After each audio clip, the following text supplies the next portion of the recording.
to vote this way, instead of trying to get everyone to find their little blue hand, we're just going to vote with our hand. We usually would just have a voice vote. Oh, I'm supposed to get to that after I start the meeting, but anyways. I'm going to call the meeting to order. This is the League of Women Voters of Rochester 2019-2020 annual meeting. And I welcome you all. We've been having our chats here. Rules for the meetings. Can I have a motion to adopt the Roberts Rules of Order? We're not real picky about these things, but it is in our agenda. Mary? Mary moves to adopt Roberts Rules. Is there a second? Ray Schmitz seconds. All in favor, raise your hand. This is working well. Motion passes. And Julie and Marilyn, I understand that if you want to vote, and Kathy too, you can vote in the chat room if you're not going with the majority and want to be heard on an issue or something like that. So it's not perfect. Down the road, we may try to learn how to use the polling device that's associated with Zoom meetings, so we could have a secret ballot election if we ever had something truly controversial. Now, I want to explain why I am running the meeting, and I am only going to do it for a few of these items. We are going to ratify our email election. This was suggested by the state league. Almost all the leagues around Minnesota did have email elections, but it wasn't really in our bylaws yet. So they wanted us to do that. And so as the immediate past president, I'm going to have the vote today to ratify that slate. The agenda, which has been mailed, yes, Deb. Did we adopt the agenda? Did I just miss that? No, I was about to do that. Oh, okay. Thank you. Thank you. Keep me honest. I'm reading my list right here. The agenda has been mailed to you, and I would like a motion to adopt it as written, unless there is need to amend it. I'll take Amy Cockett's motion to adopt. Is there a second? Mary Jones seconds. All in favor, raise your hand. And Walt is abstaining. I'm just teasing. Thank you. I'm trying to catch everyone. We talked about whether this would really work if we had, 80 people, but I think it's going to work okay today. Now I come to my opening remarks, and I don't think we should go any further without saying this has been a really difficult year, and the work of the Voter Service Committee was exemplary. We had both primary candidate forums in the library. Many of you helped with that. We had to observe all the COVID rules. And then in the fall, we came back and did 16. And I want to just say, the whole committee is hereby, thanked for that, but particularly Ginny Amundsen, who was there as the floor manager at, I think, almost every debate. Did you miss one or not, Ginny? Nope, she was there for every single one and kept everything floating and going. And, that's quite an accomplishment. And the candidates were pretty good spirited about it all. There was some glitches, but not glitches. Well, the only glitch that came up was that we couldn't live stream one of them, or the library staff just couldn't make it happen. And we got complaints. So, clearly people were watching it. It was very useful. I had many people ask me, how do I decide how to vote this year? I can't go to anything. And I said, you can go and see the League of Women Voters candidate forum on the library website. And I know we got hundreds of hits there. So many thanks for keeping everything going. The other thing I want to say before we have the nominating committee report and ratify our election, is that for 2 years we've been celebrating the 100th anniversary, both of the League of Women Voters founding in 1919, and then the ratification of the amendment for the vote in 1920. And Amy Cockett has put on a series of wonderful events and, getting us all to go to things and, Walt was speaking earlier about the wonderful exhibits still going on, but I decided we should really have something to commemorate. This is the picture of all of us at the trolley. It's done on canvas, and it's really a highlight. There were many highlights of these 2 years, but someday soon this picture will be on the doorstep of Amy Crockett at a prearranged time. And we thank you very much for all the work you put in. And now it's time for me to present the nominating committee report for officers and committees of the League of Women Voters for fiscal year 2020-2021. And I think Anna will put that on the screen for you. Now, one of the ways we proceed, and I'm going to ask for nominations from the floor. You no longer have to ask for it 3 times. They changed that. We've been doing that for many years, and then all of a sudden they said, well, you don't have to do that anymore. But I will, once it's up, I will ask for nominations from the floor. And then I would ask that you use the chat room because I won't be able to see everyone. Are there any I'll ask it now. Are there any nominations from the floor? Seeing none, I will ask for a motion to move the slate. So we only need to vote once. Kathy Meyerly has moved that we vote for the nominees as a slate. Is there a second? And Walt seconds. Okay. All in favor of voting once rather than many times, raise your hand. That passes as well. Are we having difficulties, Anna? It's good for us to do this because we'll have other things we're going to put up for you to review. But you did all receive this in the mail and you all voted on it last May, right? Or was it June that we got that out? Here we go. There we go. Thank you, Anna. Yep. Thank you. And you can see who you are voting for. And the people who there are people listed here you're not actually voting for who are not done. Kim Norton and Mary Jones go to 2021. But otherwise, we're bringing a lot of people in. The budget committee, of course, assists our treasurer, Jenny. You see the people nominated there, Deborah Duffy-Smith, Kathy Swessel. Nominating committee for next year is Jane, Maggie, Deb, and Amy. Lots of years of experience there. That's 3 former presidents and a secretary. So now I will ask for the vote. Very good. All in favor of the slate that was just presented, raise your hand. I'm not voting, I'm just demonstrating. We have a new board, everyone. We've been operating already. And before, I should have said this in opening remarks. Anna Fruling has already taken over, been a magnificent president till she had to step back due to partisan activities, just a leave of absence. And she's been innovating by having an executive committee meeting, which I think has helped take the pressure off board meetings. And it's allowed us to do all these extra things we had to do to make this organization work during COVID times. So already many, lots of praise, Anna. I've been very impressed. And you even let me stay on the executive committee, which I would have thought, you might not want me there, but you are most gracious. Thank you. I now turn it over to President-elect Anna Fruling. Welcome. And thanks, Jane, for those compliments. And we're working at figuring out how to do all of this stuff virtually and electronically. So thanks for having patience with us. So now we'll move on to the minutes, and I'm going to share the minutes. I'm going to pop that up, and I think I have the minutes here. And I might, this is the minutes. So, and we sent it out in the email. So if anybody wants to take a look at that, the minutes are here and also in your email, you can pull it up. I'm going to stop sharing now.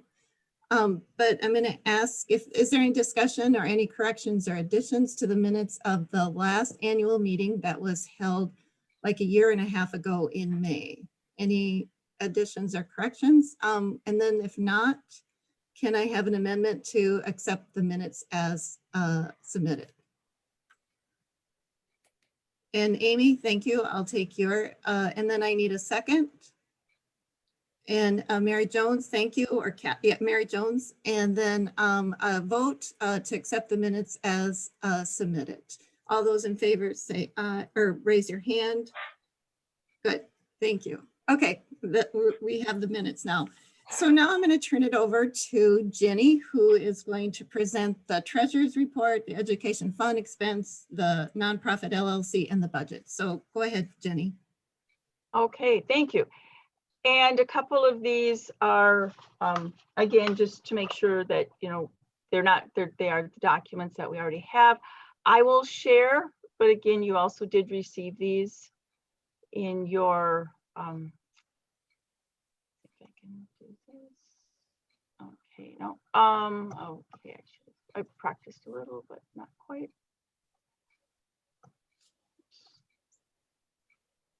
Okay, so.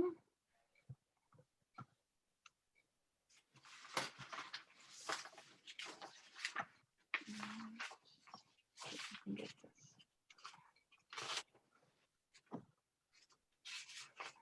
So we're going to start with the treasurer's report, and that, so again, if you have that, you know, we can look at that. And do you have any comments on that?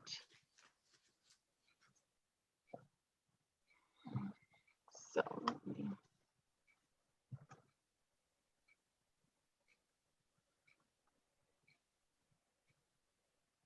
So this was our, oh, that was the budget. Okay, I don't want the budget yet.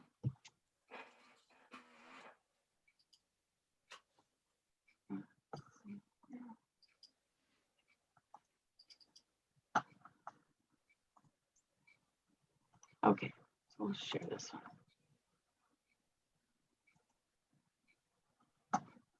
Okay, so this was the treasurer's report at the end of last year. Oh, why isn't that working? Okay, let's stop sharing.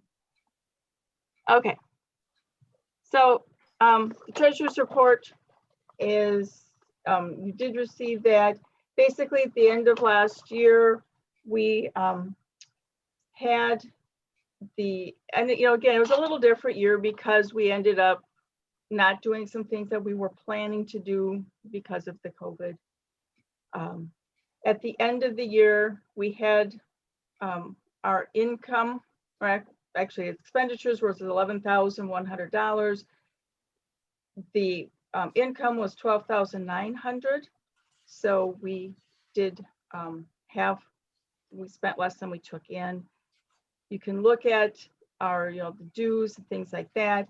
We ended the year with $12,800 in checking and $4,700 in savings.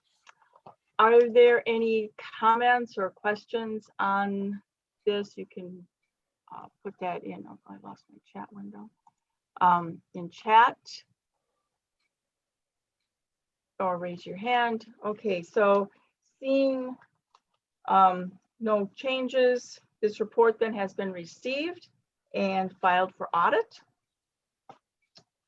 Then moving on, I have to provide to the state office our financial report, and that also was sent in the attachments. It basically lists who our officers are, how the money was, and they have different categories than we have because of the way that they will file their income tax report. And so this was submitted back in the end of April, early May. Are there any comments or questions on this report? Again, put them in chat or raise your hand. Anna?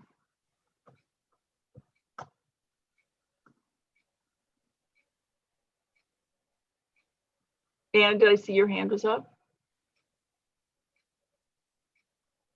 No.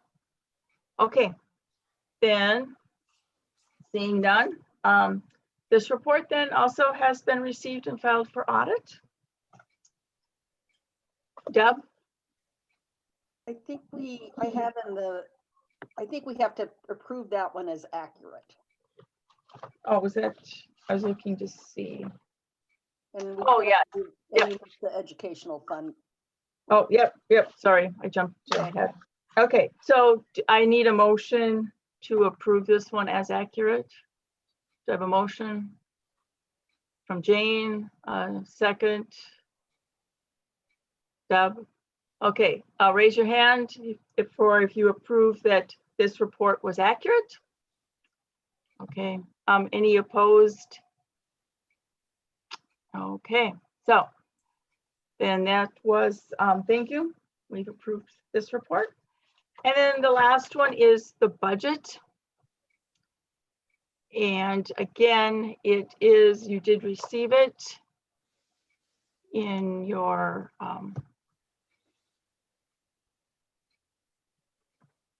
in the packet. Okay, so now I have this one. Okay.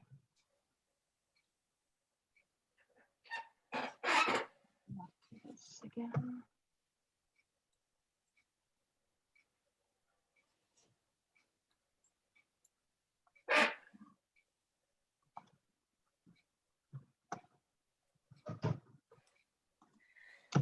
So here's the budget.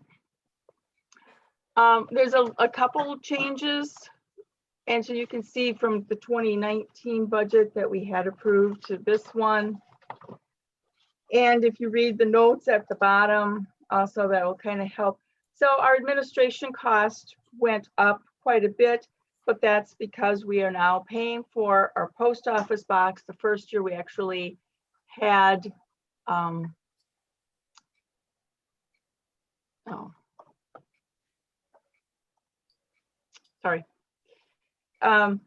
the post office box was donated the first year, and we have our Zoom subscription, a domain name, and then we've always have done the tax deduction letters that I send out, but so some of those other things were put in there. The membership, we're just reduced that a little bit. National convention will be this year if we want to send people. Well, actually this, and a lot of this is things that would already have occurred, because this is actually going to be, it started and it will go only, it goes, our year goes from April 1st through March 31st. So actually a lot of these things have already been included in this.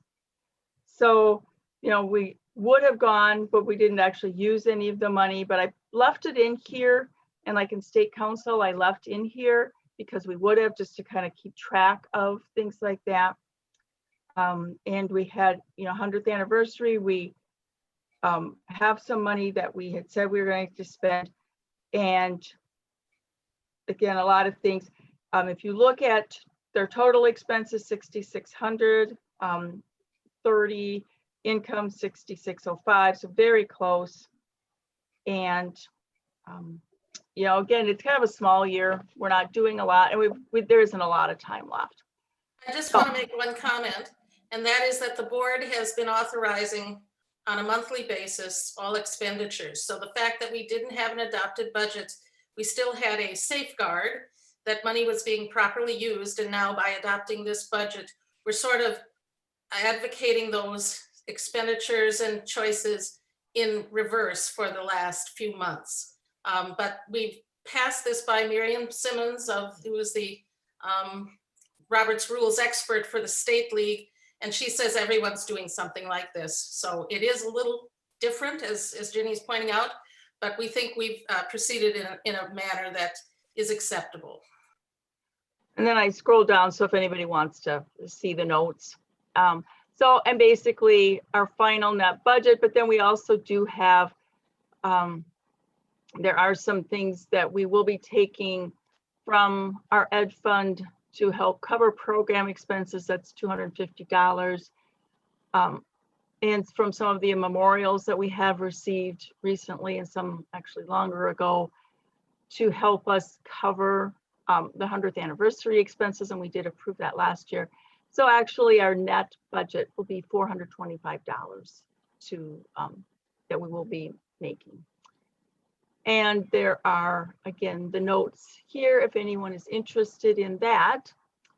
Okay, so I'm going to stop sharing that. Any comments or questions? Amy?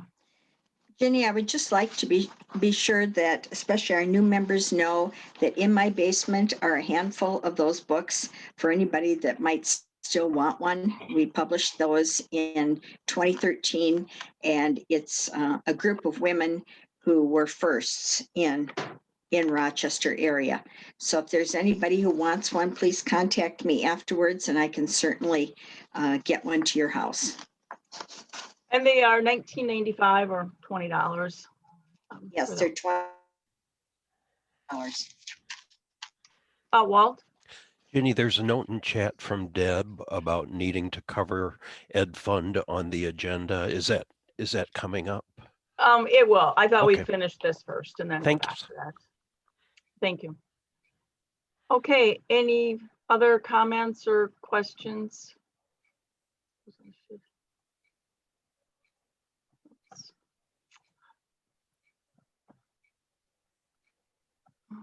Okay, too many arrows here. Okay, so then, seeing none, I need a motion to approve this budget.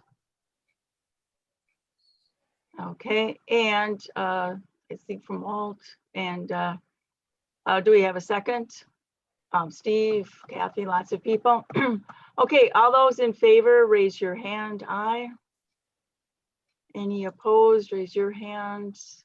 Okay, so the budget is approved. Okay, so I forgot that we actually usually we put these two things together. And I forgot that we had them separate. So if we go back, I do keep track of the Ed Fund expenses. We did, for those of you who may not remember this or are new, right now, we are a 501c3 corporation. So all the donations, all of our membership, they're all tax deductible. But years ago, that was not the case. And so if people donated money that, again, for programs and things like that, to get it to be tax deductible, it had to be donated to the Ed Fund, or education fund that the state managed. And then there was a change, and when this all came through and we became a 501c3, the state just gave us all the money that they were holding for us. And so that was at that point $6,400. And so I just felt it was really important to keep track, since people had donated that with the idea that it would go through to programs or other expenses that were deemed acceptable to be used for this way. And so again, this was a sheet that you would have received. So we started with the 6,400. The first year we spent $400 of that. The next year, 670. The next year, about 1,200. Then in the next year, we spent 300 is all. And last year we spent again about 300. So as of right now, we are at $34.78.72. And then I also keep track when people have donated money, again, in honor of someone. So we have money, special funds. We have the Gil Brown Fund, which is 578, Dorothy Callahan, 205, Marsha Brown, 821. And we had said that those funds could be used for the 100th anniversary, but we did also get funds donated directly for the 100th anniversary. And so as of now, what I'm doing is I'm keeping track of, we're going to use the donations that came specifically for that first. So as of right now, our expenses actually are just are less than what those donations were. So we've got all of this sitting here. So are there any questions or comments on the Ed Fund expense sheet? Okay. Seeing none, then I will, and this has been received and filed for audit. And that, I believe, is the end of my portion of this meeting. Okay. So then I think we'll go on to the next agenda item, which is amending operating procedures. And these are amendments that we have outlined in a document that was enclosed in the meeting invitation. And I'm going to share the screen and kind of go, and I'll go over each one, and then we'll have discussion after and a motion if we so choose. And I'm going to go ahead and share this. And thanks, Jenny, for going over that. So these are the proposed amendments, and I have them highlighted down below, and I'll just go over them so that people understand why we are proposing these amendment changes. The first one is under membership. It's the range of dates during which annual meeting is held was extended to accommodate Minnesota State Convention and State Council later dates. And the other in B is that we're changing the bylaws was removed because our local bylaws needs to adhere to the League of Women Voters bylaws, and the bylaws are seldom changed. They were we'll bring that up later in the meeting. The bylaws were changed in 2016, and I'll bring that up later. The next amendment proposed is under board. We're proposing the number of directors was modified to provide the board with more flexibility and to be able to encourage people to join the board so we can accomplish more. And that's what that amendment is. And like I said, I'm going to go over them and then we can bring it up for discussion. Under 3, we changed under board also, we changed, let me see if I'm on the right place here. The elected directors shall be, the number of directors and years elected were modified to give the board more flexibility. That's what that change is about. Under, no, the next one is under officers. Did I do that right? Yeah, I think that's the one to change. The section was, let's see, number 4 is,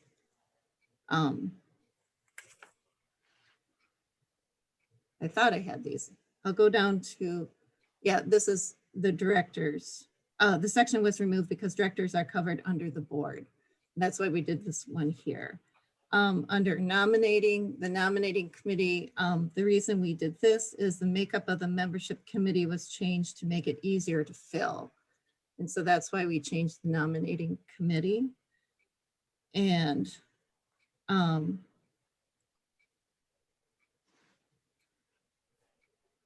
the membership part of that. And then with the, and then this one changes, so this one is the nominating committee there. And then we did this one here, the bylaws, report of the nominating committee and nominations from the floor. The bylaws committees was removed from the report of the nominating committee from back up here where we removed it from the nominating committee. And then also the last one is, and this is probably the most significant ones, the changes to the operating procedures. We're changing this as needed. The board will be able to change the operating procedures without requiring a vote of the membership. And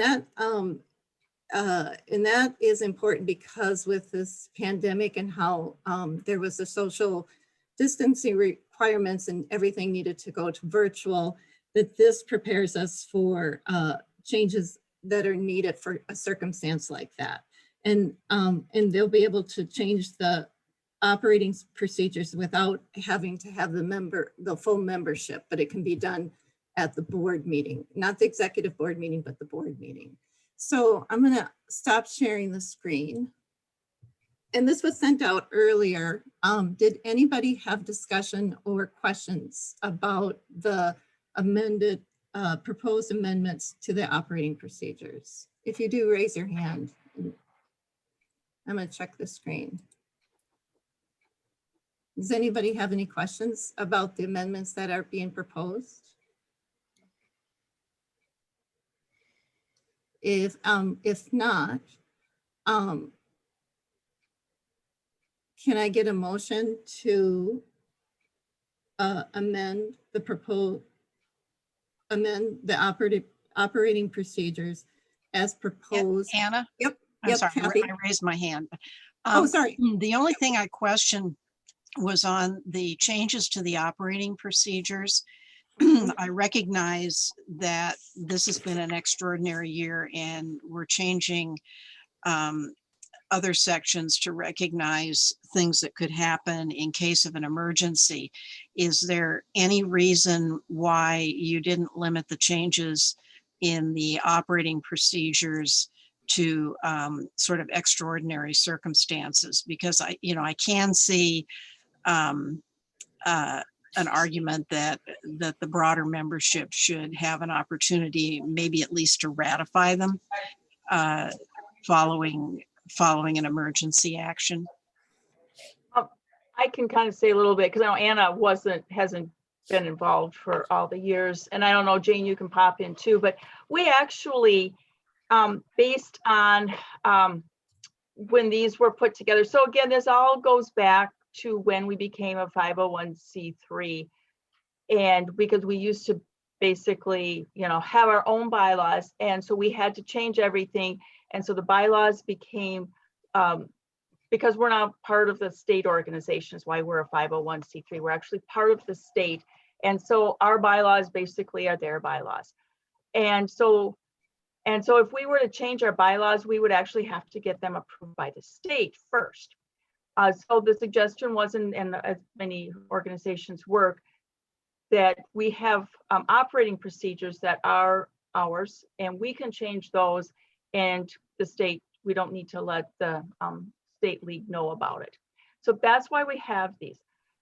When they were set up, this is how we did it, but almost right away, it was suggested that we should be able to have, because, and sometimes when we first did them, we didn't catch a couple things that really should have been changed right away. And so some of these really haven't reflected the way we operate for as long as we've had them. And so we've always wanted to change them. And then because of the way things would come up and we would forget or whatever.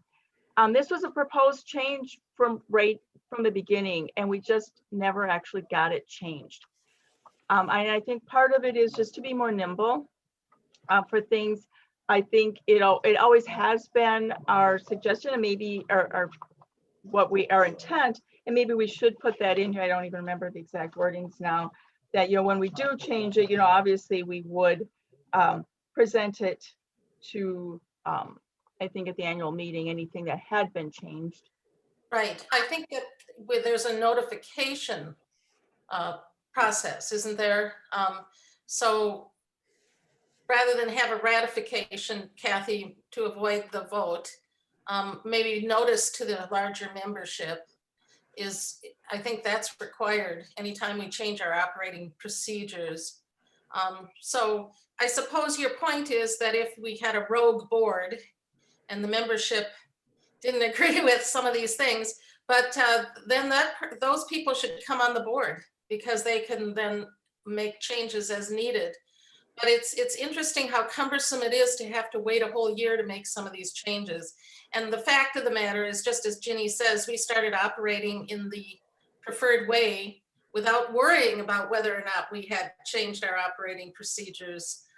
So it seemed as if, and most of the board members seemed comfortable with saying that the board should be able to change its operating procedures on its own powers. And then I think, but the important role of reporting back to the larger membership is an excellent point. And I think that is, if it's not required in the operating procedures, perhaps that's something we should add at our next board meeting. Well, and actually, just reading this too, again, which says how many times I've looked at this and knowing what it means, but not looking at, actually, so what we have in here is the operating procedures may be changed by a majority vote of the board at a meeting 30 to 60 days prior to the annual meeting. Is that what we really wanted? To only be able to change them at this? I'm thinking, that to me, I don't remember talking about that. I thought we could change it.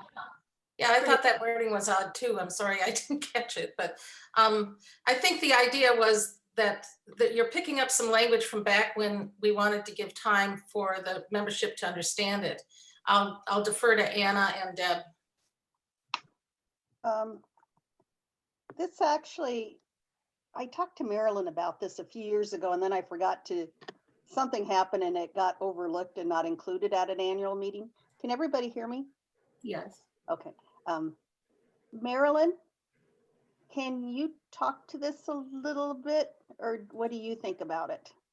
And I don't know if Marilyn can do her, oh, there she is. I'm here. Can you hear me? Uh-huh. Yes. Okay, sometimes my speaker doesn't work. I'm sorry, right now at this moment I'm having a mental lapse. I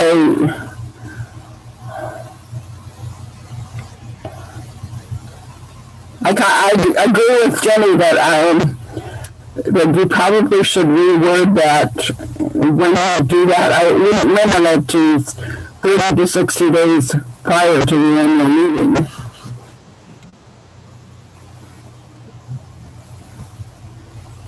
So remove the 30 to 60 days prior to the annual meeting.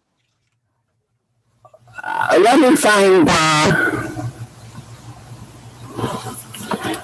That could be an amendment. Could we, And then it could be seconded and we could vote on it right here, and then it would be and then we could vote on that. Yes. Or I'm sorry, Anna, you're in charge here. Kathy, go ahead.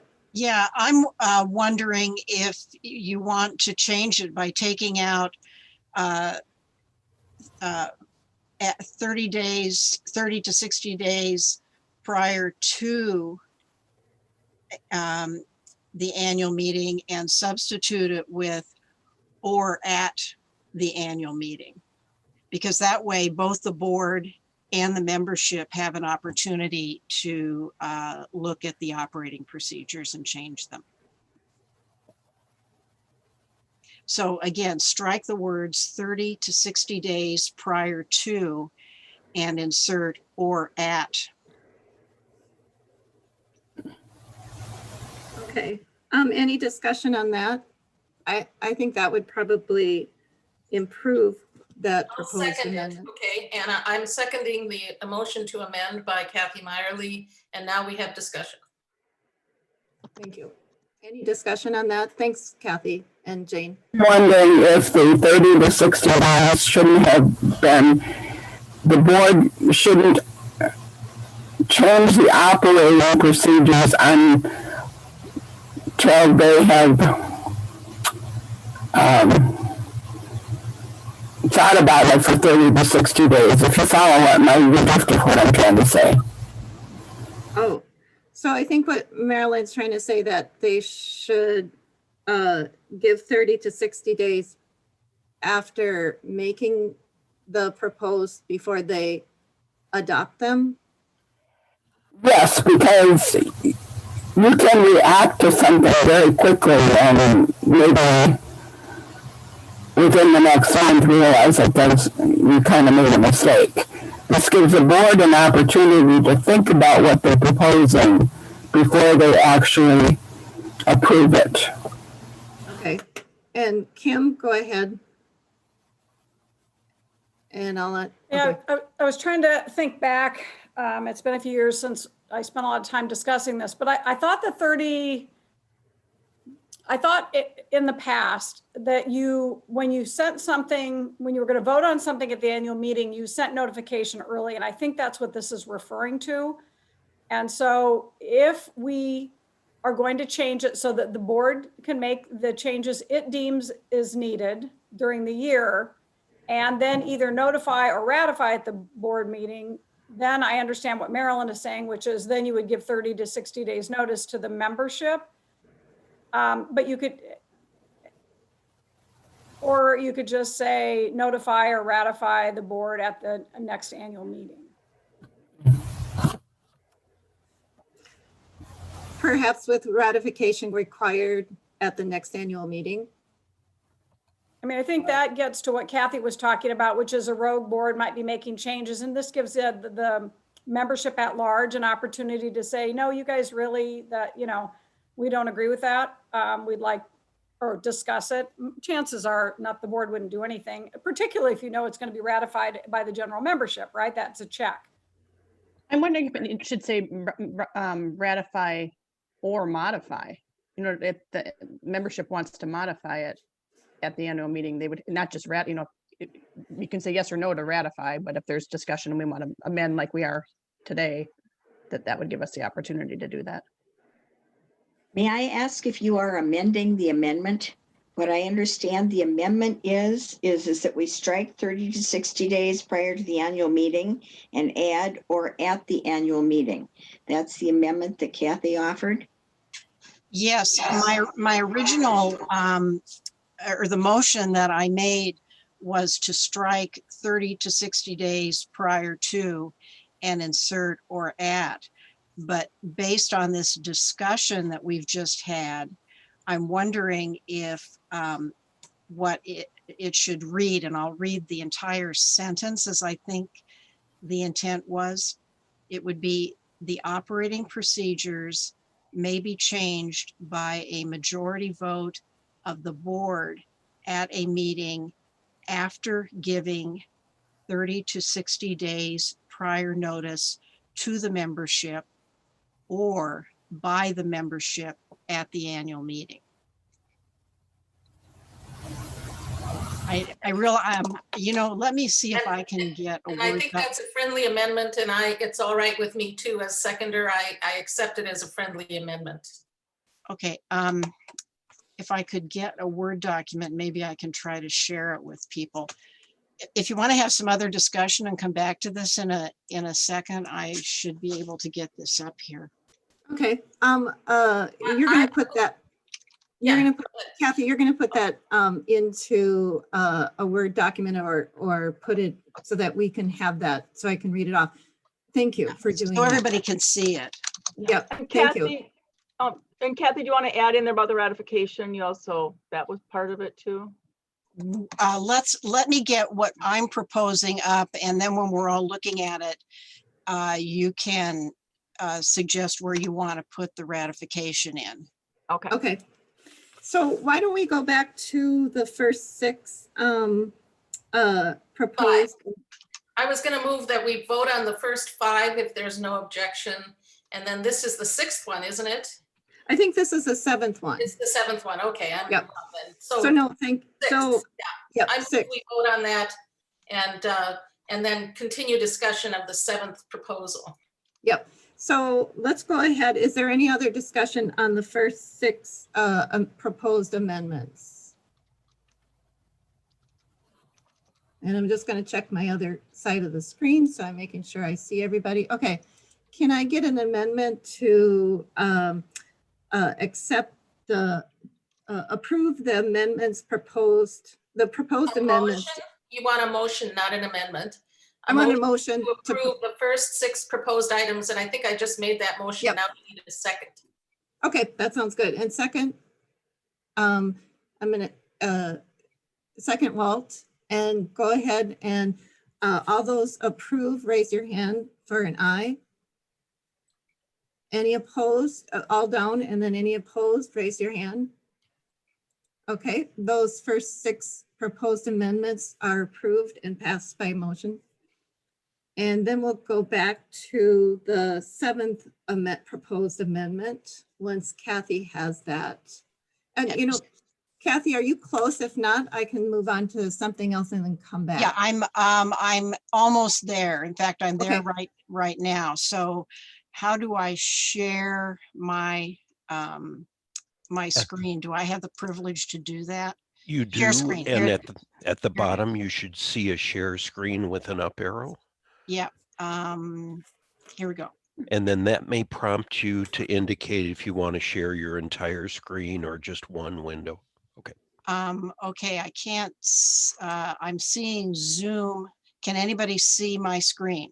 You Yes, can see it. Yeah. Okay. I see it. So here's what I'm proposing. The underlined words are the changes to what was sent with the agenda. And then Jenny, you wanted to add something. Where would that go in? It would go, let's see, majority vote after giving 30 days prior notice to the membership. I think we and then want to maybe- notify the membership, but I don't think they need to ratify it because then we haven't accomplished, Right. you I know. agree. So I think all changes to an additional sentence could be added. All changes to operating procedures should be communicated to the general membership. So if, I think we should probably communicate it right away so people know what our operating procedures are rather than waiting to the annual meeting. So I think just a separate requirement that we put it, it would be in the board minutes, but that would be our method of communicating changes on a timely basis. But Jane, what this is, so we're talking about two things. The way I've proposed wording this, the board would not be able to act until after giving notice to the membership. And then you're talking about once the board acts based on any feedback that they receive, how the membership knows that the action has been taken. So, Okay. I see the difference. Do we even need to say that since we report out board minutes and any actions of the board are already communicated to the membership by the minutes? Okay, I withdraw that comment. okay. But I don't think we need to ratify. That's my point. okay, well, I have something.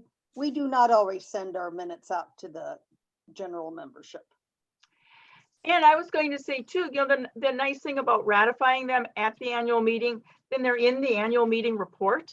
And so that's also a nice place to kind of keep track of that. I mean, we can, obviously now, since we will be having all these documents, hopefully in Google somewhere, will be more accessible, but it is nice to have something like that. And that will just reinforce that it will be in the annual report, the changes that were made. Okay, but my understanding, I think Anna was agreeing with me because once we make that change, the board will act on that change and not wait for ratification. You see my point? Well, I think that this, you can act on it and then it can be ratified later. I don't think that's problematic. But what I'm going to question is the 30 to 60 days. Do you just want to put at least 30 days prior rather than 30 to 60 days, which is kind of a strange, or Yeah. timeline? Just say at least 30 days prior to the, I have to read that again. That's a good point. Well, okay, so what if the annual meeting doesn't ratify and the board has acted under that change to the operating procedures? That's and okay. Those actions are somehow not the actions of the League of Women Voters. No, you've given yourself permission to make the change, but they could make it back if they think you've acted out of, and you would have, during that time, you would have acted on your own and they would say, no, we're not ratifying it, you need to stop. I mean, that's what ratification does, is it checks the board to make sure that they haven't, and this board I don't think is problematic, but. But what if you spent money and then it is unratified? How do you get the money back? I mean, we don't want to invalidate the actions of the board or the actions Well, of I any think in member. that interim, in the period between the board making the changes and the annual meeting, it's what the board is doing is valid. I don't think changing that the last few words, actions taken by the board shall remain valid. That is not, I think, what you mean. Because that's really saying that even though an activity is not ratified, it's still valid. I don't think you need to say that. I'd like to suggest that the sentence stop the period at the end of board. The operating procedures will be changed by a majority vote of the board. Any changes to the operating procedures made by the board shall be communicated to the membership at the annual meeting.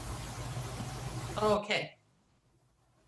Because I think that the intent of the board was that they have the ability to change these procedures. And we're putting some caveats in there that make it very difficult, difficult to make that clear. Yeah, I think Marilyn is right. Yeah.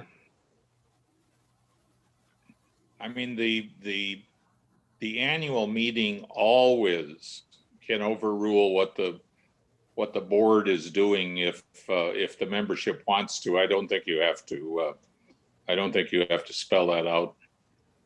But the general membership, unless we do notification and that ratification, don't pay attention often what happens during the year.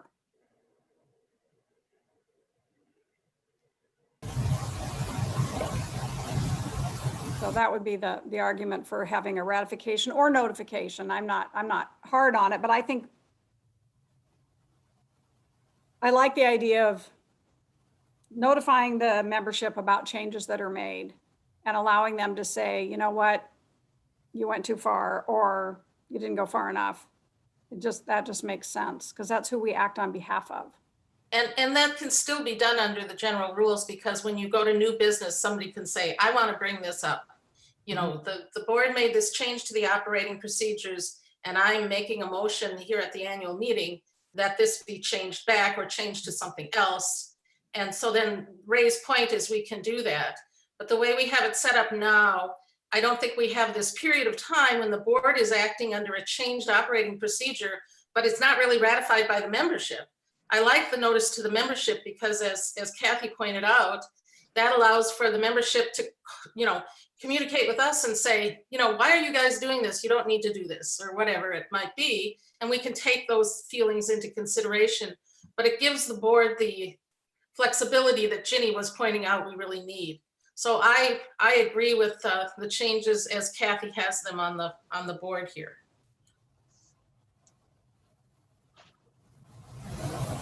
So Kathy, do you want to go ahead and make that a friendly amendment and we'll vote on that? Deb, you have something.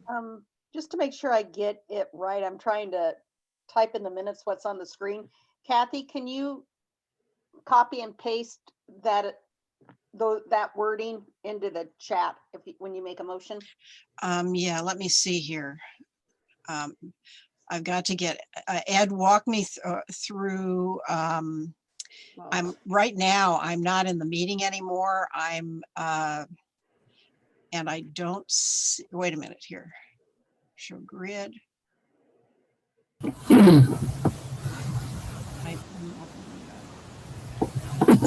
I'm on the main page, and I apologize for my lack of Zoom competence here.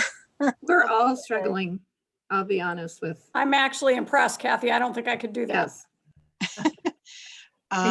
Okay, I'll tell you for a minute, folks, I may end up leaving this meeting and having to rejoin, and then I'll put it in the chat.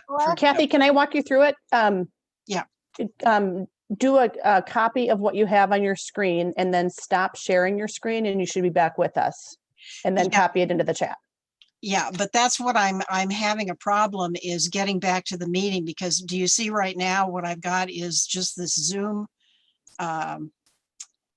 Do you have an option at the bottom to stop sharing your screen? No, oh, wait a minute. I see it now. Stop sharing. It went to a different, yay.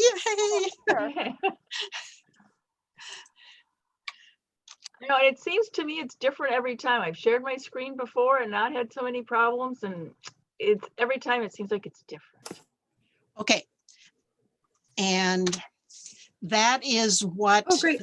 is the final version. The copying over doesn't have the underlining, but that would be how the new section would read for everybody. Thank you. Did we decide on whether communicated or ratified? Any changes to the operating procedures made by the board shall be communicated, or did we talk about ratification? Yeah, we're not going to ratify because that creates this question of whether you're acting without authority between the time you adopt the change and the time it's ratified. So notify is the other word we talked about. Either way, and I think Ginny's point is excellent that we get these into the annual meeting because that's when people follow it. And as Deb said, we haven't shared board minutes. I don't think people are used to doing that. Although I think we should post our board minutes on one of our social communication devices. Okay. So Kathy, would you be willing to make that as an amendment, what is printed there? A Yeah, friendly what amendment to What I'll the do, numbers. I withdraw my previous amendment and move that the section, whatever it is, relating to 7. operating procedures be amended as noted in the chat. And I withdraw Okay. my previous second and I will second the new motion by Thank you. Kathy. I don't And know all, if I can do that, but I think I can. all those in favor, raise your hand for an aye. Any opposed, raise your hand now. Okay, motion passes. And those are the proposed amendments to the operating procedures, all 7 of them, and they are in your email. And we will get this modified number 7 also updated in our minutes. Okay, thank you. So now, any other discussion? You know, Anna, I think we've amended the section. We now need to adopt the section. Okay, now we need to adopt. So is there a proposal to adopt the amended number 7 proposed amendment to the operating procedures? So moved. Good. And Kim, second, and all those in favor, raise your hand for an aye. Down, all those that want to oppose, hand up. Okay, motion passed. And it's the amended operating procedures. As you can tell, Robert's Rules of Orders is not my strong point. So now we're going to move on to the second part of the agenda. And thank you for helping all of you with that. So that now we're going to move on to the next section with it, which is new business. And this is more of a notification of the change in our bylaws. And I will bring that up just a second. I need to do one other thing. I need to. And I will pull that up in just a second. And I think this is the bylaws. Okay, so this is the bylaws. And this is a notification of a change. And it's in this section here, section 3.2 under Article 3. The first 3 articles are 1, 2, and 3 are of the National League of Women Voters National League, automatically apply to our League of Women Voters Rochester bylaws. So this is just an announcement that this has been changed from citizens at least 18 to persons at least 16 years of age who join the league shall be voting members of the local League of Women Voters State League and of the League of Women Voters US. So that's just an announcement to let you know that the bylaws have been changed, have been updated. Any discussion on that? Any questions? And Yes, Marilyn? the bylaws should also be changed. Which one? The date that you have at the bottom of the bylaws currently says about, something about 2016. Yeah, at the bottom of the bylaws, I have it noted, and I'll pull that up again. I'm not sure if that's what you're asking, but I'll show you. I'll share it. That at the bottom, I have it noted that the, oh, is this the, did I pull, oh, sorry, I brought up the wrong item. I'll bring up the right item this time.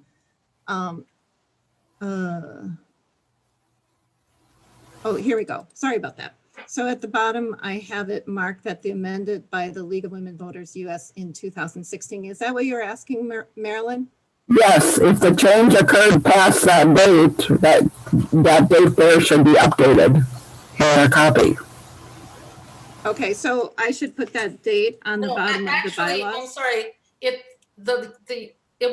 happened in 2016, because I was at the national convention when they did this, and they have some very active younger people, and it was a Minnesota proposal to the national. But so even though we didn't make the amendment conform our bylaws at that time, that's when it was passed. So I think we've been subject to that without actually changing our documents since 2016. And so I think you have it correct as it is. Do you agree with me, Marilyn? I guess so. Okay.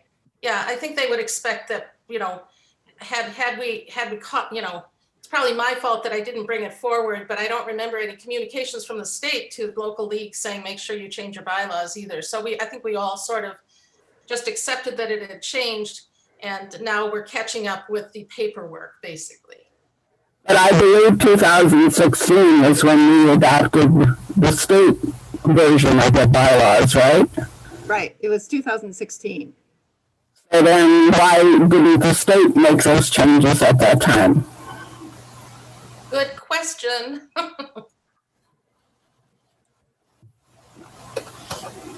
So It's an oversight, Marilyn, and we're picking it up now, so. Okay. Any more discussion on the notification of the change in bylaws? Okay, and it's great. It was these young people that brought that up and got that in. So next thing I wanted to announce is that we are looking for, thank you for being members of the League of Women Voters Rochester, and your money goes to good work over this past election season. The League of Women Voters, much of our dues go to the national and to the state. And just in the state, the League of Women Voters challenged the rules, Minnesota absentee voting witness rule. And so this is what your money goes toward when you join the League of Women Voters, and also Judge Barr's atlas from placing armed agents near Minnesota polling locations. Those were good things, that the money that you give to the League of Women Voters to be members goes to good work in the state and also at the national. So thank you. And if you have friends or family members that you think would be, have said, what can I do to make our democracy better? Encourage them to join the League of Women Voters, because not just locally here with programs, which we are going to plan in the future for 2021, but also national and state. They do good work, and it is work that needs to have representation, that the money that the League of Women Voter members give to make this happen. So thank you. And reach out to anybody you know to become members of the League of Women Voters. And I want to go ahead and let you know that we are looking for members to join the membership committee, the programs committee, and the communications committee. We need help on the communications with Zoom and Facebook and all of the website, which Walt, I want to thank him. He's the host today. He's doing the Zoom hosting, making sure this all works well. And also he got the League of Women Voters website set up. So please, I think it's in the chat, the address, the URL address for that. So thank you, Walt, for doing that. And I really appreciate that. That was wonderful during the forums locally, that people could refer to that and find the 411 and all the links that were on there.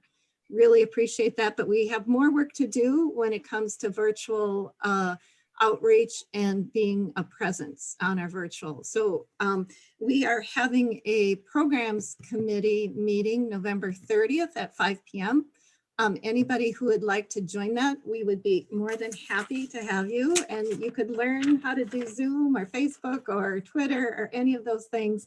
You don't have to come in with those skills. You just need to be willing to learn those skills. And Dee Valdo also has agreed to be on the communications committee, and then Walt and I'm going to be on there. So if you can join one of the committees that we have, we would really appreciate that. And I also want to give a shout out to members who ran for office this past season, members who are serving in office, and also for members who ran but didn't win. All of those are important, representing us and representing the league. And I'm just going to go through the list that we have.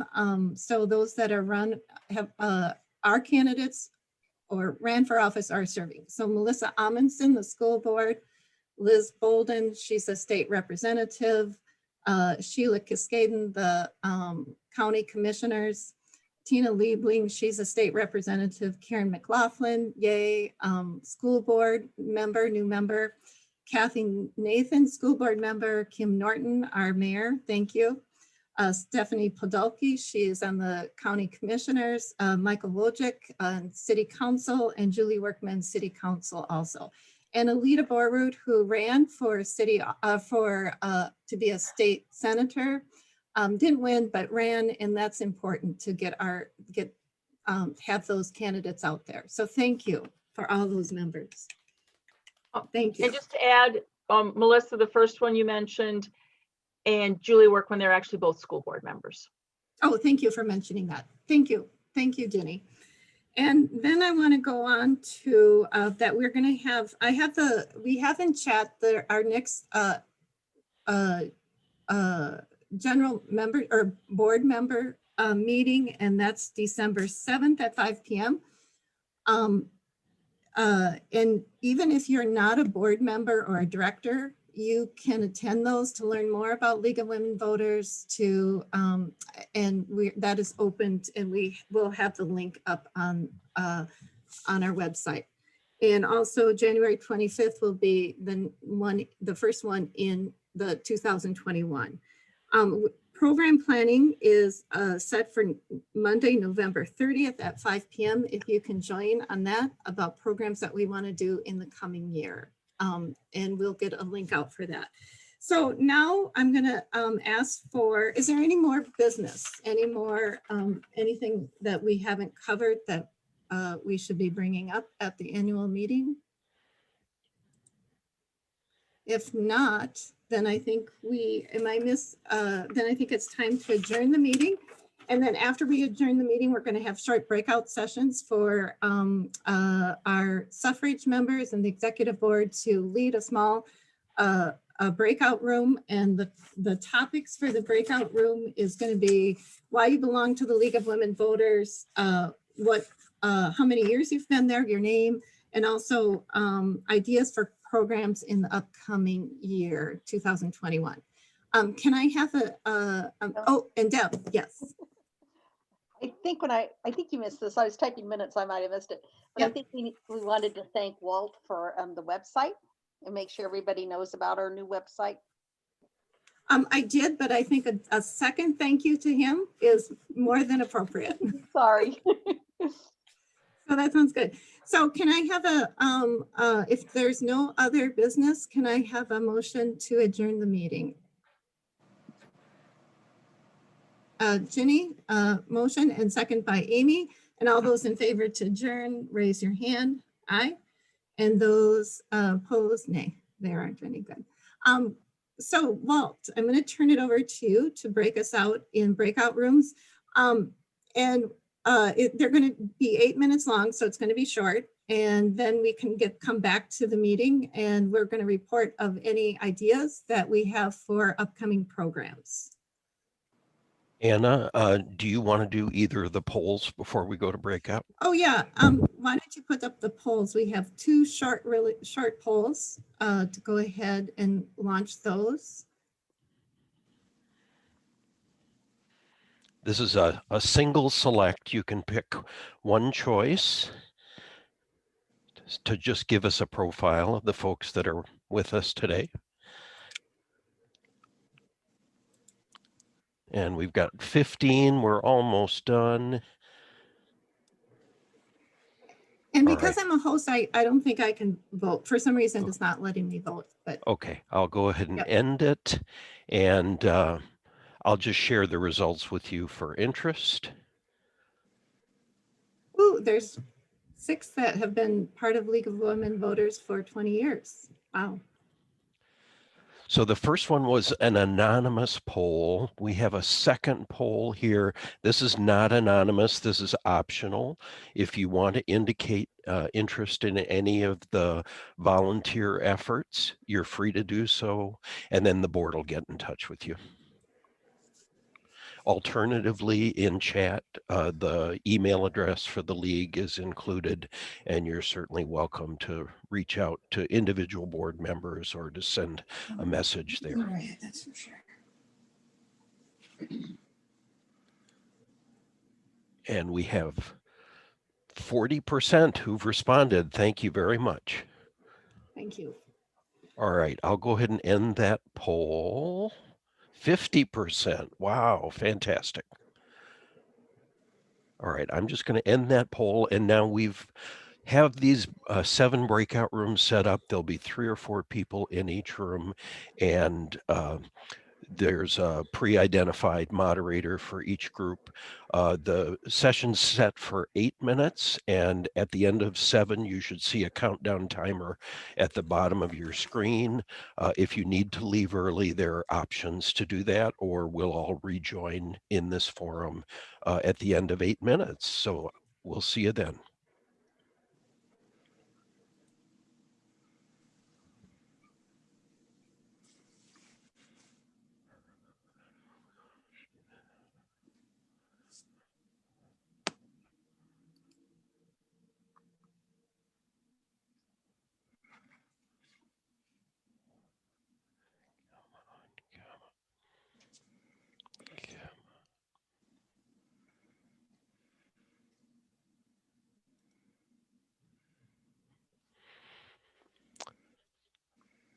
Jan, Ray, and Rachel, are you able to hear me?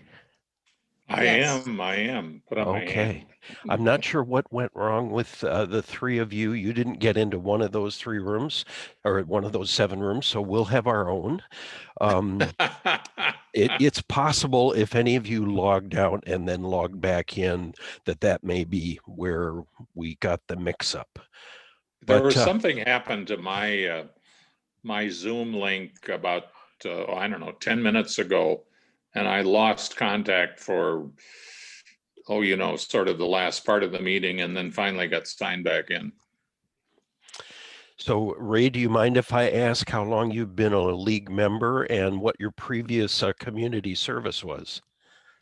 I indicated on the question it was probably 5 years or so that we've gotten back to being active, but we've sort of intermittently worked with the league for, I don't know, 20 years or something like that.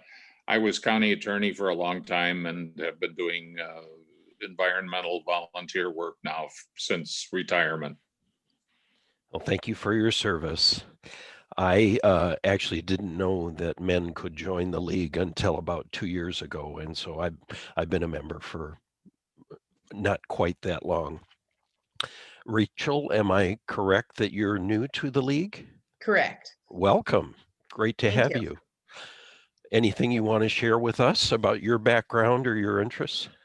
I work for the school district in the print shop, so I'm the one that printed the brochures last fall for the candidate fora, and probably would have done them again this year if they had, been in person. Been in Rochester for 10 years now, but And I served as an election judge for most of those years. That's been my contribution to most of the stuff that I've done here. thank you for your service. I've been an election judge for just a year, and the November election was quite an experience. I unfortunately had surgery and was unable to participate in the general election, but I was involved in both the primaries, and I'll be back next time around.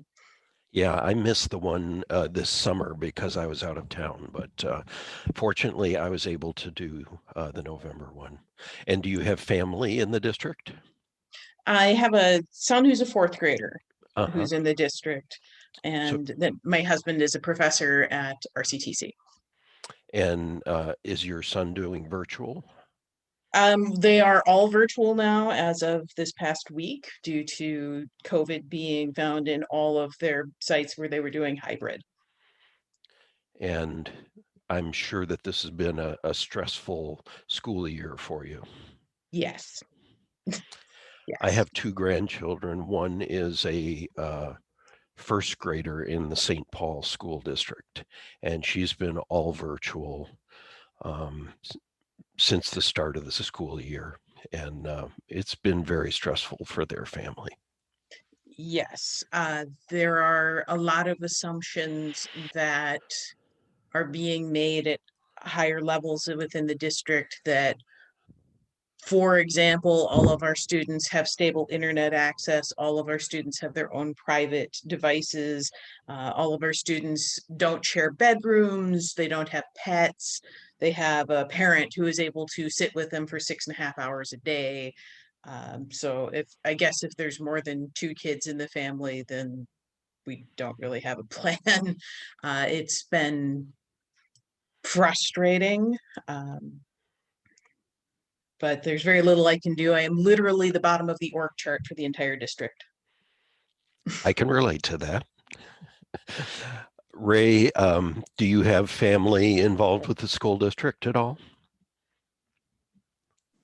No, fortunately, we don't. So other than just sort of viewing things from the outside, we have not had to try to work through that whole situation.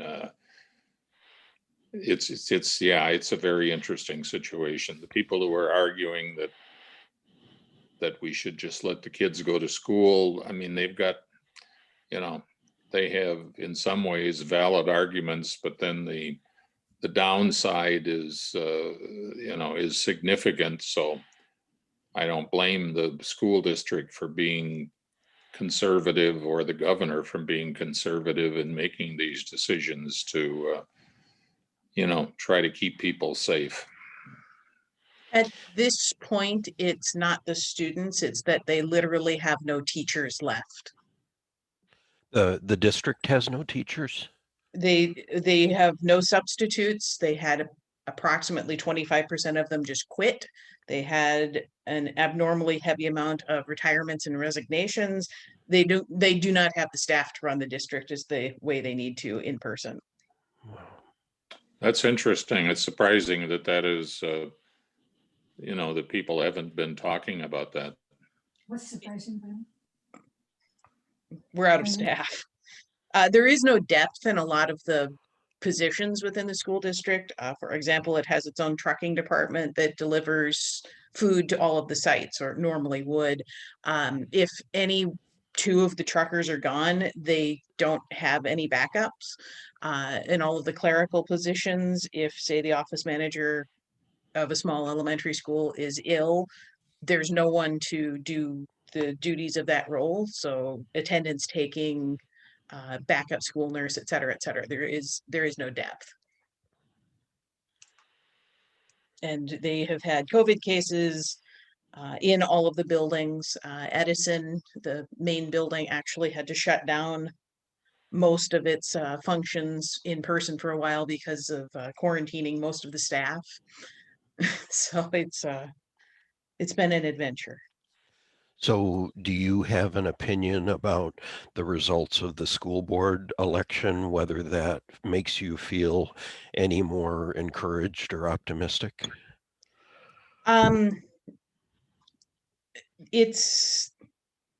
They haven't really been able to meet much lately, or do as much in-person stuff, obviously. My sense from talking to people in other parts of the city who voted for different school board members than I would have because of geographic issues, there was a lot of discontent with the previous board composition and how they were handling superintendent licensure. It'll be an adventure. But again, I'm literally at the bottom of the org chart, so Okay. Well, I thanks. see and hear everything, but it makes no difference. Well, thanks for sharing. As difficult as this is for the family of students right now, I feel terrible for teachers. I can't imagine how difficult it is for them. Is this all that we have that are left? I think the breakout rooms are just finishing, so I expect we'll have more people joining here shortly. There's still 9 seconds left in the Mine time. said it was over. Oh, We did must it? have started early. Okay, well, maybe each one is slightly different, Right. but here comes Here we everybody come. now. Okay, sorry. We've had our discussion. Okay. Hey, we did the breakout rooms. Yes, they worked. Okay. Thanks, Walt. Thanks. So we Too had two. short. I had really great people. I wanted to ask them more questions, but that's okay. Yeah. We had 2 stragglers left behind, so the 3 of us had an 8th group. Oh, okay. So now I thought, since we're back, we'll let people comment on what they talked about in their group and what ideas they came up with for programs going forward. Well, do you want to kind of direct that? Because I think you have an idea of who the different breakout rooms were. Or maybe I can just go through the kind of the moderator list. Amy, do you want to talk about your group? Well, we talked about the changes that are happening with women having the vote and how that has made certainly a significant difference as more and more women are getting into elected positions. That was Eileen's comments. We also thought that ideas for programming is on housing, because it's such a need here, and a compliment to our mayor for doing a lot in that area. But we would like to possibly, if we have a program on that, find out how it's all being coordinated. There's so many people that know that's an issue, but coordination of housing. And we think our mayor knows that, how to do that. And Kathy, do you want to talk about your group? Well, it might have been technical incompetence on my part, but I was the only one in the room. So I'm sorry. So I don't know if I did something wrong or somebody else did. I don't know. I doubt it. It was probably me. Yeah. I apologize. What would you like to see for a program, Kathy? Did you give it any thought? Yeah. Well, I maybe, I don't know if this, first of all, I'm very interested in redistricting. So but that's already on our agenda. We've talked about that one. I think the other thing is, I came away from the elections wondering if there's more or different we could do around voter education. I felt like our forums were very well received this year. To me, they were a valuable community service. But are there other things we can and should be doing in between the big elections? And Kathy, a couple people left, so it might have been the ones that were going to be in your group. Okay, then I won't feel too bad. I tried. I'm sorry that I That's failed. okay. Mary, how about your group? We had you, and correct me, add please anyone in my group if I my scribbles I can't read them. We had Maggie suggested that we look into a possible electoral college change, so that more states were like Maine and Nebraska, and their electoral votes didn't go on winner take all, that they were by congressional districts, and then the winner would get the 2 extra Senate votes. Another is about redistricting, but also all forms of voter suppression, that we have and that are more and more apparent as time goes on. And I think those are the two for programs. Did I miss any? And Ginny, how about your group? So we had great discussion on programs.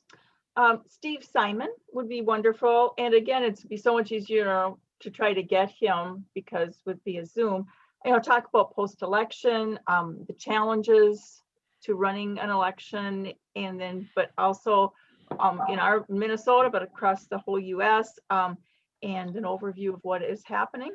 So that would be really great. The census, how did the changes that happened with that, how was that, going to affect redistricting?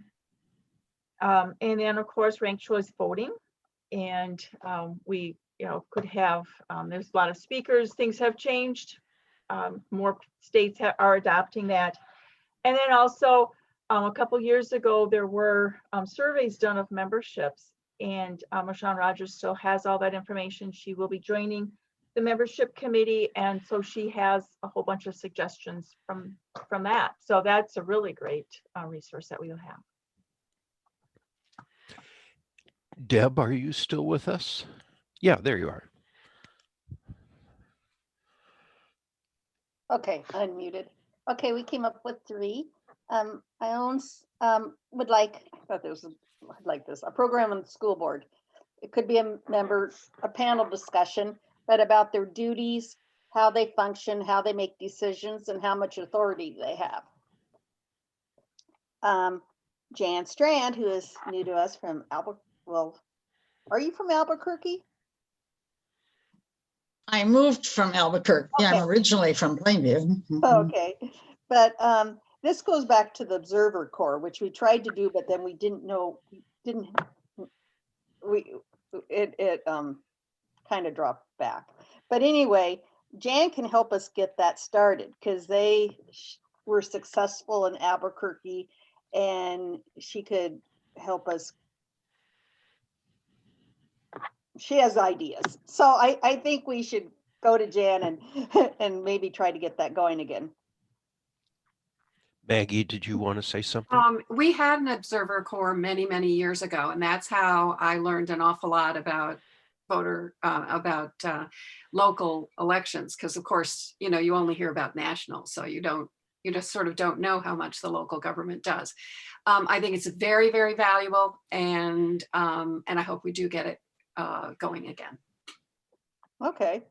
I always remember what Maggie said when I was a new member, that it's the best free entertainment in Rochester. And I was doing it until COVID hit. I was following the city council committee of the whole, but that was it. Well, and then we didn't get that out to our general membership. So yeah, if we work with Jan, maybe we can come up with some things. And then Iona, tell me if I get this right. A representative from a program that works with homelessness and affordable housing. Let us know about it, how we can volunteer and be of help. And then she talked about a home by the recycling center that I think's the home for alcoholics.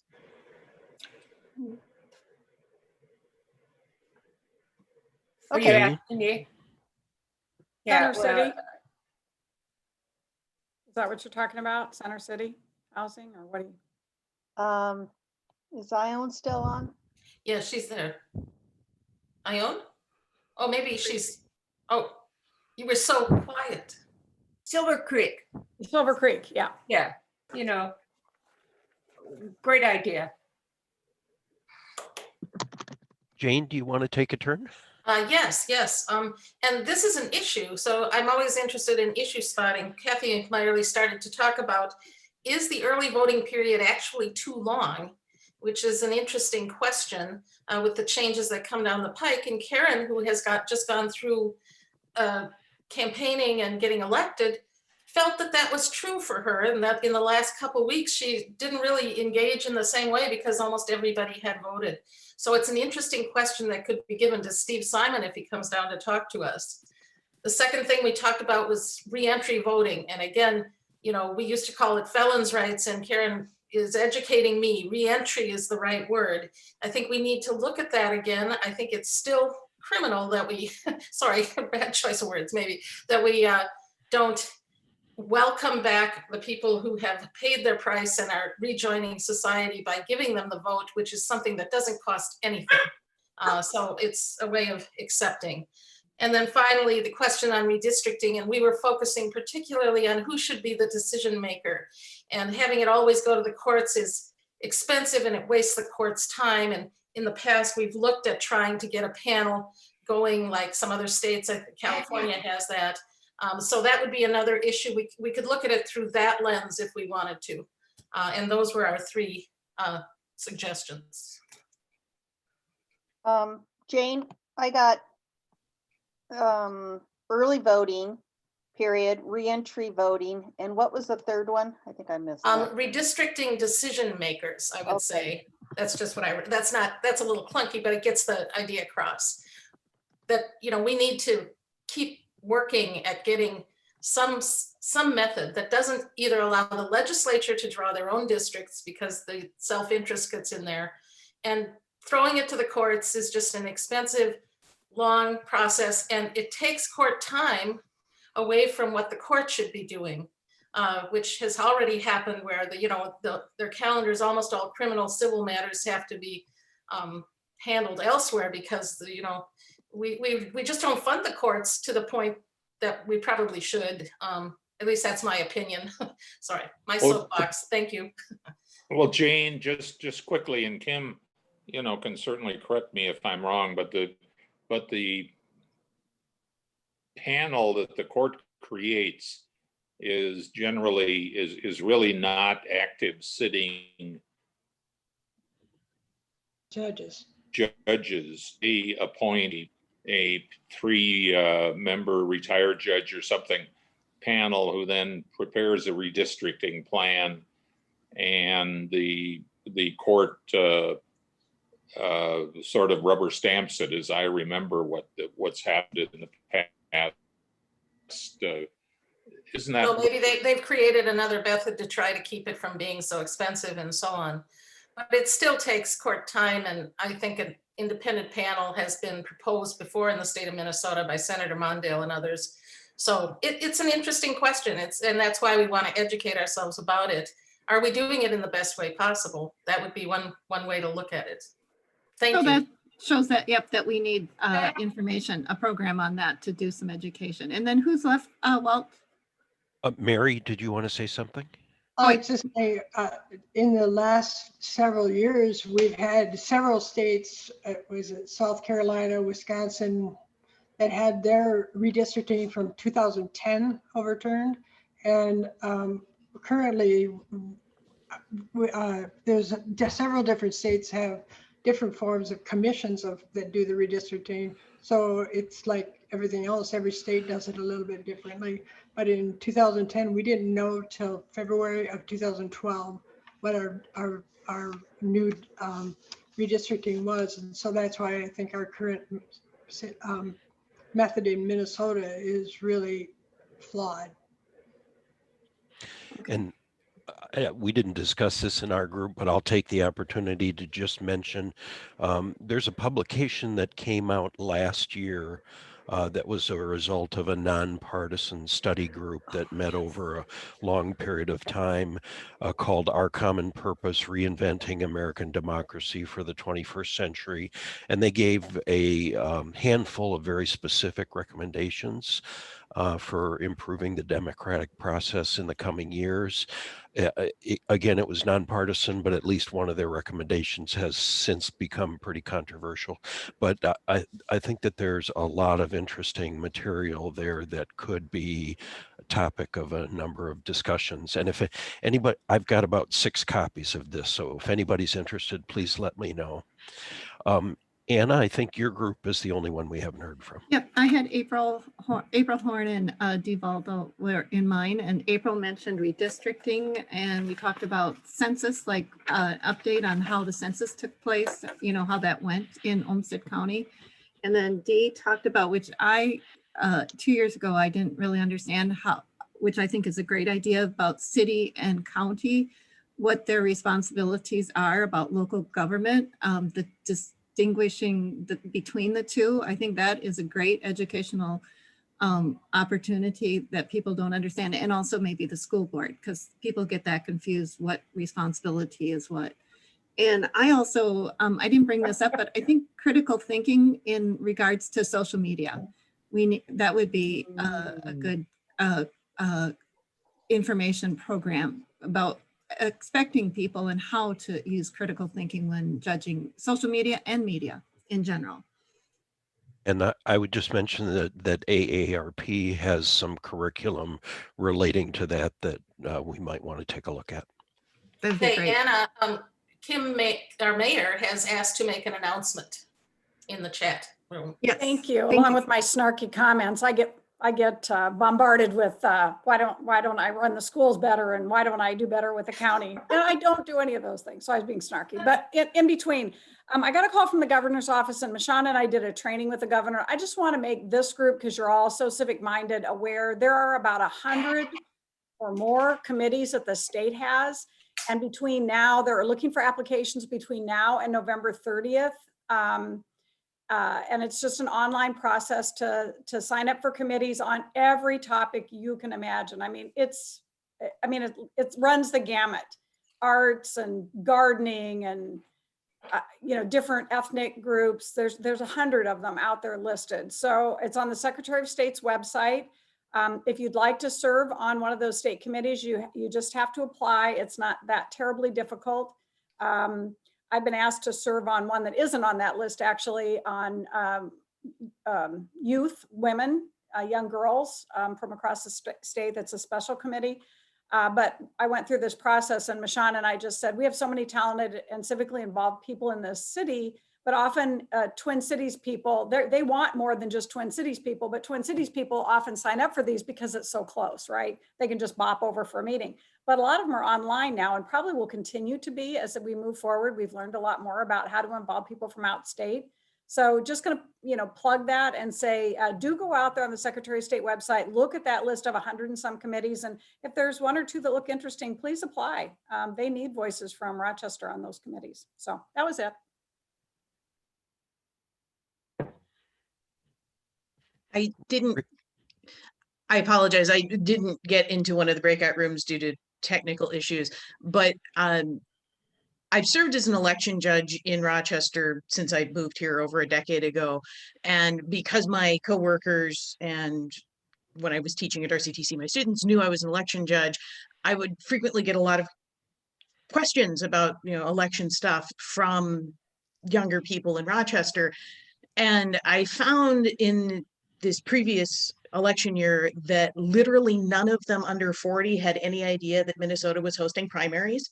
They have no idea what that is. They don't know that there are elections other than presidential elections. And there are tons and tons of people who are utterly confused when they go to vote. Well, I thought it was just the president. What's a soil and water commissioner? So this has been something that I have noticed in and around not just Rochester, but greater Minnesota. I'm not sure where that gap in education is occurring, but when you have, when the election judges are happy that they have 15% turnout, that's not great. So perhaps reaching out to the general public more about, there's more than just every 4-year elections. And those off-cycle ones are just as important, might be something to consider. As an aside, I work for the school district print shop. So when you were doing in-person candidate fora, those were printed by me. If you need something printed, I can help you get that done because the school district print shop is open to the public and we are legally forbidden to profit. So you're not going to find any place cheaper if we do what you want us to do. Yes, I'm recognizing some people who picked up printing. Rachel, I kept on looking at you, trying to figure out where I knew you from. You have been so helpful for us at Paper Tiger. I can't tell you how great you've been working with. Yeah, and it has really saved us a lot of money over the years. So yes, thank you for that. It's not just nonprofits. We print for literally anybody. So if you are missing a dog, or you need to print holiday newsletters or restaurant menus, let me know. I can help you with that. I sent your price list around to some of my friends at one point going, you guys can use this. So you'd like somehow a program or somehow to get out to the general public on the different types of elections and all the races. And, you know, I've been here as long, well, Amy and Meg, you've been here longer, but we used to go into the high schools and talk to the seniors. But to be honest, you know, that takes an awful lot of effort. And then we went through a period where we would deliver our Your Views Counts to, so that the teachers could themselves have a session. And one of the things, Rachel, I used to teach out at RCTC too, and you really have to look at the high schools from the whole county. So it would be interesting to think about that, but working through the teachers and not trying to take over their class, I think is an important thing to do, but to give them some tools, that would be a wonderful thing to work on. It's good that you bring that to our attention. Well, the major function of Paper Tiger, the school district print shop, is we print the curriculum for K-5 students. And since they just finished their November section, it's all been election stuff, but the only thing they talk about are presidential elections. They do not talk about primaries. They do not talk about caucusing, which we don't have, but Iowa does, or different, it's complicated. We still have caucuses. It's not the same as it was in Iowa where I grew up. And they've also changed it pretty dramatically in the last few years in Iowa. But they do not talk about the down ticket. It doesn't exist. They don't talk about off cycle. They don't talk about primaries. They don't talk about anything. It's just, we vote for the president. That's it. So it's definitely a place to research, you know, how can down ticket, how can primaries, how can off-cycle elections be something that people are at least made aware of, because right now they're really not. You know, I've always thought we have this huge library archive of these candidate forums, and sending, you know, making those available perhaps to be viewed, part of them anyway, by a class in a classroom would be a perfect way to start to bring that forward. And I just think, you know, and I should say this publicly, I think I've said it to Amy, I have recordings on VHS tape of old candidate forums, and I know that I should be going through them and creating a wonderful montage of at least the start, because we would be seeing leaguers from long ago, elected officials from long ago. I still have them. They're in my basement. I was trying to sort my basement the other day. I need technical assistance, but that would be a wonderful history one.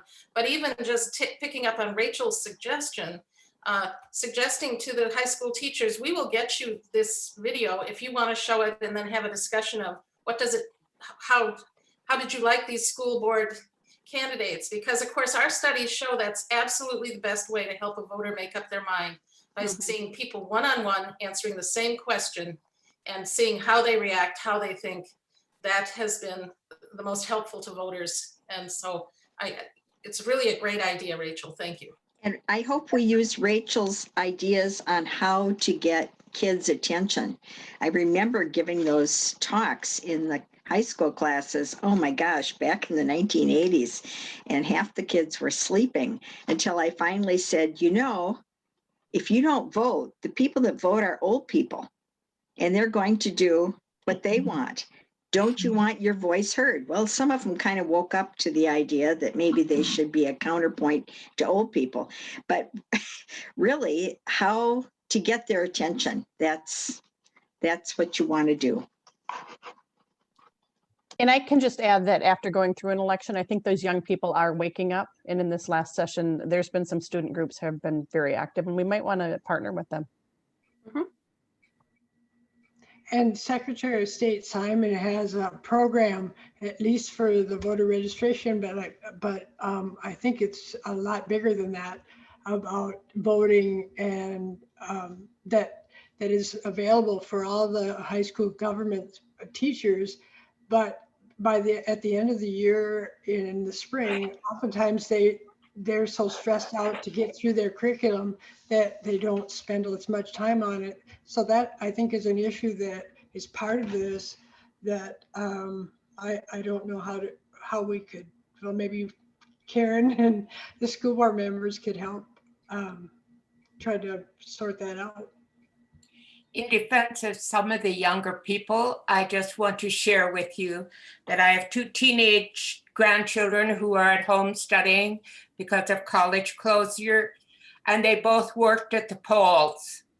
I was so proud of my grandchildren, but it comes from their grandmother, it comes from their mother. They are involved, and she worked for school board candidates, and so there's a lot of political expertise in the family. And so I was so proud of those 2 kids working the polls for election. So there is hope. There is hope. Yes. Good. And I think that's, oh, Maggie? Years ago, on behalf of the League of Women Voters, and with a lot of help from many people, the League published a book on local government. It was used for a number of years in high school government classes. And then, of course, it got out of date, and we had some problems raising money to have it, reprinted. But I would be very glad to work on that with Mary and whoever else wants to do it, because it is difficult for people. It's difficult for adults who move in and say, what, what's going on here? Anyway, I'd be delighted to work on it and sort of dust it off, and there obviously a lot has changed, but Okay. Great. So. Sounds good. Deb, did you have something? I just want to add something, that we need to look at students, but I think we still need to somehow, and I don't know how you do it, reach out to adults, because most people do just think it's the president and that's it. I mean, even when I was a party chair, people would come in the office or election judge, and they just don't know. They know they're one office and that's it. Yep, I agree. And I think the local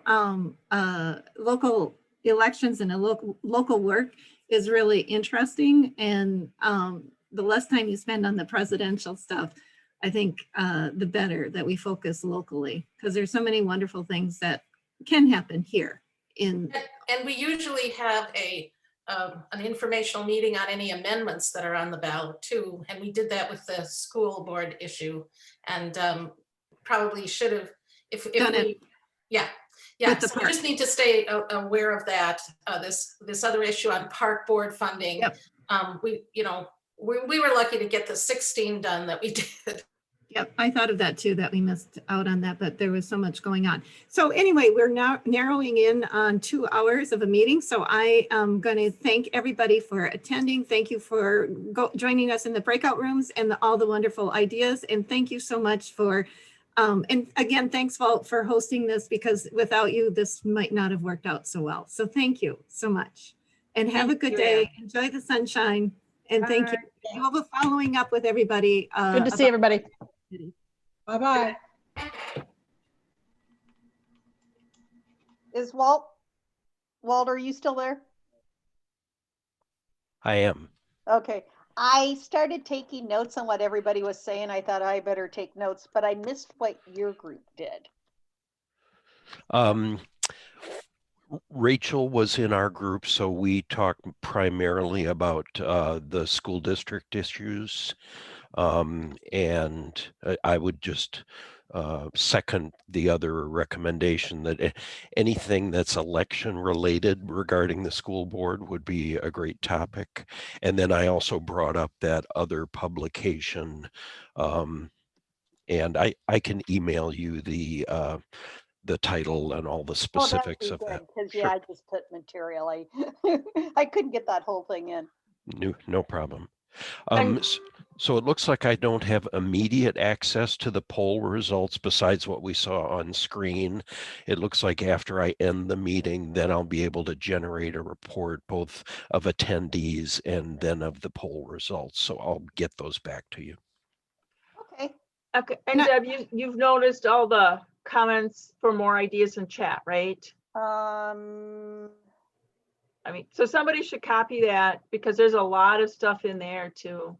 I made a copy of the chat. Did you too, Walt? Make a I'll copy do of that. the. I'll do Okay. it right now. Okay, great. And oh yeah, mine. The comment for me was I accidentally put that one up, but I said it. It is interesting. Some of these, a lot of these programs were programs that we did years and years ago. And we just need to do them again because they were good programs. They weren't always well attended, but I think people wanted them. And I think, I'm wondering what the Observer Corps with the redistricting, if there's a way to do that with redistricting. Oh, with the meetings that they will Yeah. be holding. Yeah. Then also, I don't know, Anna, are you getting, and I was supposed to, I mean, again, I started looking at it and I was like, no, I'm not going to take time right now. There was a email about what the state is doing and some of the things on redistricting and so we should look at that too. Yep. And I thought well, did some people sign up to be on the programs committee? Yes. So, okay. And I'd like to have them, give let them work on that. And then bring that up. And Walt, you also sent me that and I looked at that too. What we can do locally and informational, and then what we can do locally to keep an eye on it, not just to be informed, but what can we do that makes a difference in it. What are you talking about? Redistricting. Oh, okay. Yeah. There was a email in the last couple of days from the State League talking about some of their redistricting efforts that are ramping up. The other thing I'd mention is there were some ballot initiatives in some states this year. I don't know much about them, but I think one of the questions in my mind is, where does the leverage need to be applied? Do we lobby legislators? Do we try to generate ballot initiatives? And I don't know the answer.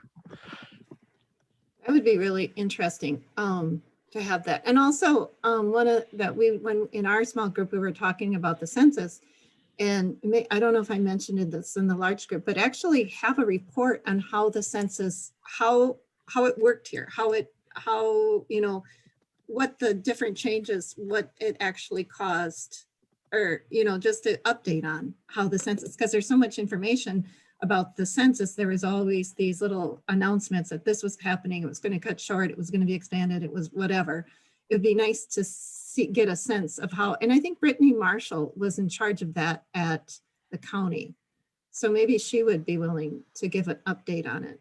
Yeah, I know Kim Norton that mentioned that, and kind of, so part of it is how it's going to affect redistricting, but more beyond that, she said,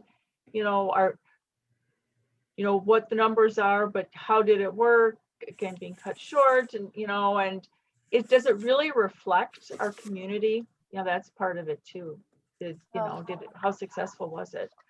Do you guys know? I mean, since the census wasn't going to be a good census anyway, because the White House administration wasn't doing what they should have, and I think they purposely wanted some areas undercounted. And then the pandemic happened. So are we stuck with the census? Do we know that for sure? I mean, I don't know. It seems like it should be thrown out and started all over. No, you can't do that because it's in the U.S. Constitution. So it's pretty specific in there. So I don't think that's an option, but I could be wrong on that. But some communities aren't going to get the funding they need. Exactly. Unfortunately, it's the ones that are in need, the communities in Yes. need, it's terrible. I don't think people understand the ramifications are so bad on this. Well, and So, unfortunately, some other groups didn't want to be counted because they don't understand it all. Oh, I was just gonna ask quickly, so, maybe we, and although I didn't because of my group, ask for people to join committees. I mean, hopefully that would have come forward because we were supposed to talk to them, but I mean, we did do beforehand. So this is a shout out to Walt. You did the poll about which, I just want to thank you so much because he did this on his own. And because I was caught up in so many other different things. He sent out a poll that said what committee would you be willing to join? And you will get that report, right, Walt? Yeah, I'll have it sometime later today. It looks like 11 people responded, but I can't see the individual responses yet. Ms. Shawn Rogers, Kim Norton put in the chat that Ms. Shawn Rogers also would like to be on programs again. That's fabulous. And Kim mentioned that she was in my breakout. And Okay. she said, and she will bring all the information that she had from when she'd been programs chair before. Okay, so she wants to serve, not just bring it and then hand it over? Yes. Okay. So she said she really likes doing programs. Okay, great. And that's the thing I don't want to do. I know. So this is good. This is good. Okay, and you know what? Thank you so much. And when I was working on ranked choice voting, we would have these different kind of like little parties, like invite people and everything. And there's something organic that happens when you get people together and get a meeting together. And I mean, there's people signing up for these programs or for being on committees and everything. So it all is worth the effort. So thank you for all the effort that you all four put into this. Thank you. Not everybody was here today. So again, we should send an email out sooner rather than later, I guess, asking for people to join the committees because there may be people that weren't here. And I don't know if you also want to send an email to just our the breakout room leaders just to ask to make sure, because we didn't ask, did anybody volunteer to be in a committee in their breakout room? That's a good idea. And then let me just confirm when we're having our next executive meeting. Is that December 7th? Mm-hmm. Okay. It's not November 30th, right? No. No. Oh, wait. Tell me, or December 7th was the board meeting. Mm-hmm. November 30th, I think, was the program committee and the executive. Good. Okay, great. That'll be at 10. Yep. Okay. That sounds good.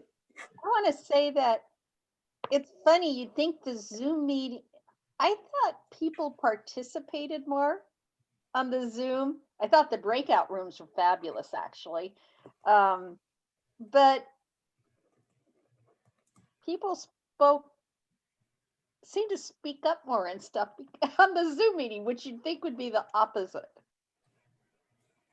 Although I spoke less in a way, presenting things because I wasn't sure. And that's the one problem. I mean, and I have shared things before and I had it all set up, but then every time it's different. And my Zoom, the way it used to look, I don't know what happened because I had to change something and now it doesn't look the same and I can't get it to look the same. And and of course, you can't really play around with it unless you're in a Zoom meeting, unfortunately. Yeah. But the audience participation, I think, was bigger. And I got messed up in the amendments to the operating procedures. I was lost. Hey, it was great that we had a number of lawyers on the call. I know. Yeah. I went through it a couple times and then all of a sudden I got into it and I was like, man, this doesn't look like what I had done before. And then I was like, so yeah. And I did send a chat to Kathy Meyerly and thanked her for her assistance for helping us with that. That was good. Yeah, well, and again, it just amazed me too when I was reading this, because this is what happened both times before when we looked at this, and I thought I'd looked at it, and then I'm reading this and I'm going, this isn't what we want. We don't want that we can only do it prior to the annual meeting. And I know it was there. And And then I started to get anxious that I sent the wrong what document out, but then I don't think it was, I don't know. I'm sure that was the document. But what the heck, it's done. Yeah, it's done. I thought that one would generate discussion. So, yeah. Congratulations to all of you for a really successful year. You've done a great job. Oh, thank you. You have two balls. You and the website adding that and your assistant, yes, it's all the team. It's all everybody submitting. So thank you and enjoy the sunshine. And we'll see you on the November 30th for the executive committee meeting. And you can always, so thank you. Okay. Perfect. Thank you. Okay, thanks, everybody. Bye.